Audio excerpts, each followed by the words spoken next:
Bonjour! Aujourd'hui, on va parler de café de spécialité. C'est un peu le thème, hein. C'est un peu l'espace dans lequel je travaille et dans lequel sûrement vous travaillez. On se rend compte que peu de gens savent vraiment ce que c'est, peu de gens savent le définir. Beaucoup ne sont pas d'accord sur la définition. Je vais vous faire un petit récapitulatif de ce que j'ai lu, de ce qu'on trouve sur internet et ma vision aujourd'hui de ce que c'est en train de devenir. D'abord, le café de spécialité, ou specialty coffee en anglais, a été inventé par la Specialty Coffee Association of America, créée en 1982. Aujourd'hui, on l'appelle la Specialty Coffee Association. Voilà, on enlève le America, parce que maintenant c'est mondial. Et ouais, ça rigole plus.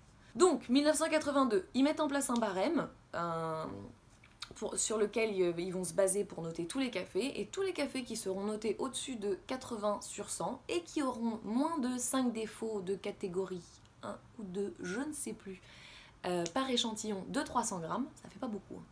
Maximum 5 défauts par échantillon de 300 grammes, il faut avoir un bon café. Bon, en même temps, si vous achetiez des pommes, vous en achèteriez pas des pourris, hein.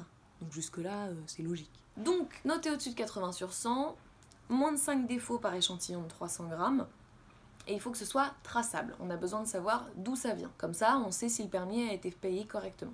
Donc ça fait 3 éléments. Et tout ça, vous pourrez le trouver sur le site de la Specialty Coffee Association, et il me semble que c'est ska.org. Qu'est-ce que ça veut dire pour vous, coffee shop et barista? Est-ce que ça veut dire que quand vous achetez du café de spécialité, vous servez du café de spécialité? Eh ben non! Ce serait trop facile sinon. Donc non, pas du tout. En fait, si vous achetez du café de spécialité, c'est bien, ça va vous permettre peut-être de servir du café de spécialité, mais si vous foirez votre extraction, si vous foirez votre service, excusez-moi pour l'expression, hein, mais soyons clairs, c'est plus du café de spécialité ce que vous servez.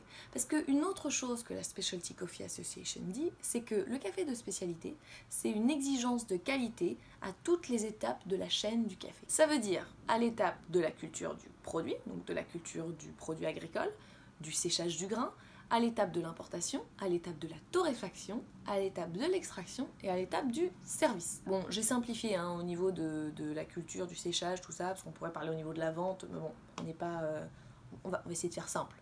Du coup, il va falloir que vous mainteniez une certaine exigence à votre niveau aussi. On se repose pas sur ses lauriers, c'est pas parce qu'on a acheté du café de spécialité que... c'est bon, moi je veux un produit de super qualité. Si vous avez un super produit, mais que quand vous allez l'extraire, vous faites n'importe quoi avec les variables, vous allez vous retrouver avec un café qui est aussi mauvais que celui de la brasserie d'en face dans votre tasse. Eh ouais. Alors, vous pourriez penser, ouais mais attends, si j'achète un bon produit plus cher, la moindre des choses c'est quand même qu'il soit bon, hein, à la sortie dans la tasse. Oui, alors le chef quand il achète des pommes pour faire sa tarte aux pommes, il se dit pas, c'est bon, j'ai des pommes, j'ai pas besoin de faire gaffe à ma recette, le café sera bon quoi qu'il a... Le café. La tarte sera bonne quoi qu'il arrive. Bah non, il se doute bien que lui, il a aussi un minimum de travail à fournir pour que le résultat soit bon. Donc, ne pensez pas que parce que vous achetez des grains de spécialité, vous allez avoir facilement le bon résultat en tasse. Et puis, pensez aussi à votre responsabilité. Je veux dire, le café de spécialité, aujourd'hui, c'est un travail monstrueux de la part de tous les acteurs de la chaîne du café. Donc, ça veut dire quoi? Ça veut dire que, aujourd'hui, il y a beaucoup de fermiers qui vendent leur café à perte. D'accord? C'est-à-dire que ça leur coûte plus cher de produire leur café que de le vendre. Donc qu'est-ce qu'ils font? Ils abandonnent leur ferme. Logique. Si on continue comme ça, on va pas se retrouver avec beaucoup de café d'ici quelques années. Ce qui est quand même ballot parce que c'est un des premiers produits consommés dans le monde.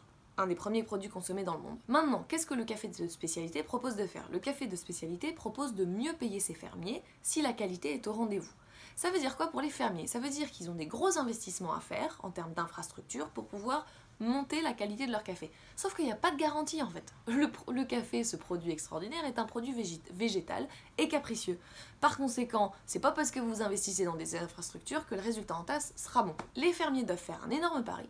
Ils doivent entre autres ramasser les cerises à la main. Alors, pas tout seul, hein. Ils embauchent de la main d'œuvre quand même. Pas trop cher, faut pas déconner, chacun fait ce qu'il peut, mais ils ramassent à la main. Pourquoi? Parce que les cerises ne mûrissent pas tout en même temps, sinon ce serait trop facile. La récolte se fait sur 3 mois, donc ça demande beaucoup plus de travail que s'ils avaient une machine pour tout récolter mécaniquement en une fois. Ensuite, il y a le séchage. Alors, il y a le dépulpage éventuellement et le séchage. Sur le séchage, c'est donc des grands lits de café, donc soit même le sol, soit un petit peu en hauteur. Là, on met des fines couches de café et il y a des gens qui vont retourner le café régulièrement. Oui, parce qu'il ne faudrait pas que les couches supérieures du café qui sèchent plus vite que les couches d'en dessous, que du coup l'humidité stagne en dessous entre les couches séchées et les couches pas séchées, que ça fermente, que ça pourrisse. Bref, je suis pas une technicienne du séchage du café, mais en gros, c'est un boulot monstrueux. Donc là, vous avez beaucoup d'investissement. Ensuite, vous allez avoir l'importateur qui lui va sélectionner le café à l'origine et puis après qui va le tester, le cuper régulièrement pour s'assurer que la qualité est toujours là, que le transport se fait dans de bonnes conditions pour pas que le café s'oxyde et perd ses arômes. Ça, c'est l'importateur. Ensuite, vous avez le torréfacteur qui lui doit conserver son produit dans des bonnes conditions.